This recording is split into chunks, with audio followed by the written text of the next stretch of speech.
All right, so today Fast and Furious is about PowerPoint, whether it's for school or for work. Giving a PowerPoint presentation brings a lot of anxiety. So today we're going to give you some tips that you can keep in mind the next time you present. PowerPoint is just a tool to help facilitate. So a presentation really is about you and what you have to say. Being able to create something that works just for you is one of the benefits here. The other thing is PowerPoint encourages your own expression. So PowerPoint forces you to get very clear about what am I trying to say? What am I trying to communicate? What do I want people to remember? And it helps you eliminate all of the noise, all of the distractions. Number one pro tip, don't make it busy. Amateurs or beginners will try to fill all of the spaces, empty space with logos, with graphics, with words, and it can be overwhelming to look at. Less is more when it comes to anything visual. Look at this guy's slide. Graphs everywhere, charts, text. I don't know where to look.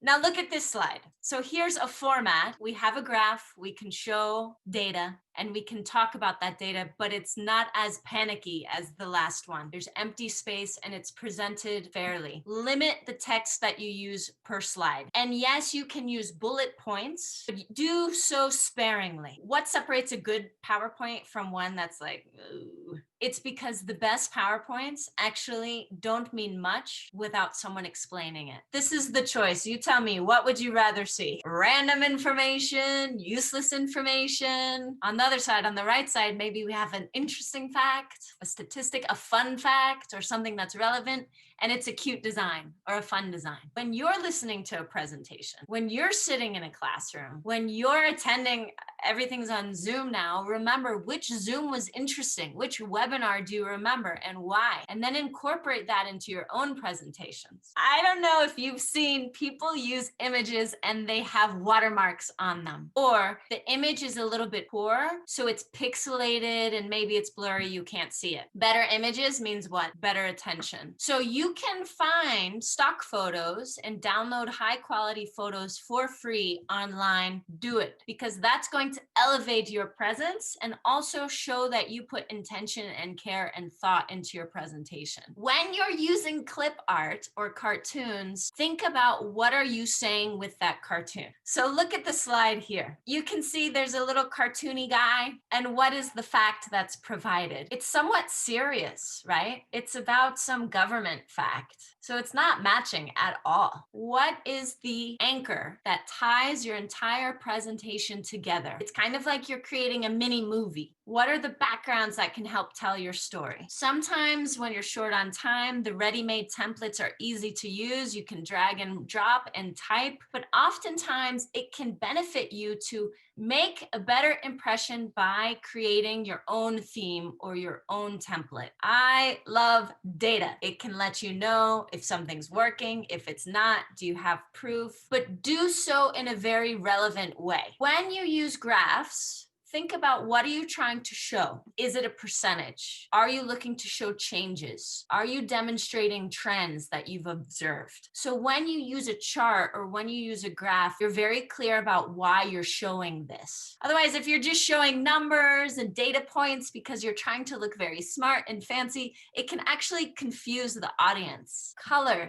Colors have different emotions associated with them. Colors really can help someone feel something, get engaged, and you can even persuade somebody depending on the colors that you use. If you're in a more academic setting, maybe doing bright neon colors might not be the best choice. Or if you're trying to make an impression or your subject topic is something that you really want to show innovation or creativity, you can use colors. There are so many different kinds of fonts that you can use, but again, be mindful when you're using fonts because fonts also say something. Is it playful? Is it serious? Is it fun? Is it creative? Is it innovative? Is it predictable? So choosing fonts to match your overall theme and what what you're trying to say. So try to limit it to 2, maximum 3, and be sure that everything is readable. So if a font is very small on a PowerPoint presentation,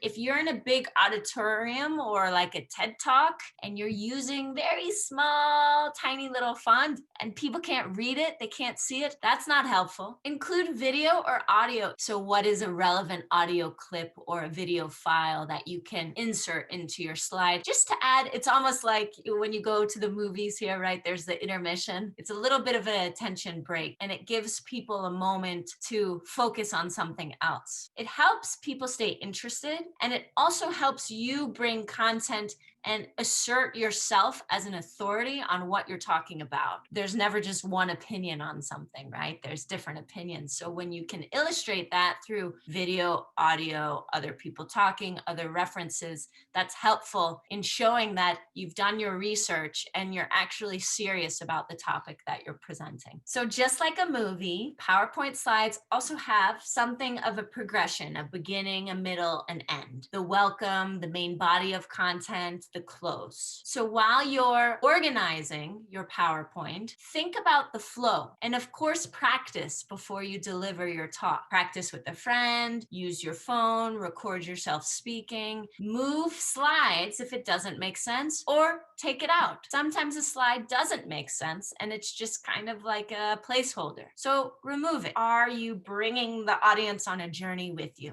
I always encourage our students, when you are learning something, when you're trying to do something new, you want to make it applicable to you because then you remember it. So you can find templates and you can also see examples of great presentations, PowerPoint decks that startups used to get investment rounds. Facebook, Uber, well-known companies now at one point were small startups and they were giving PowerPoint presentations to investors to look for money, to find people to invest in their company. So you can find those presentations online as well. Study those, take a look and see what did they decide was important to include? What do you like about it? What would you change? Write down what are the most important points for you. These people who are watching you, listening to you, what do you want them to remember?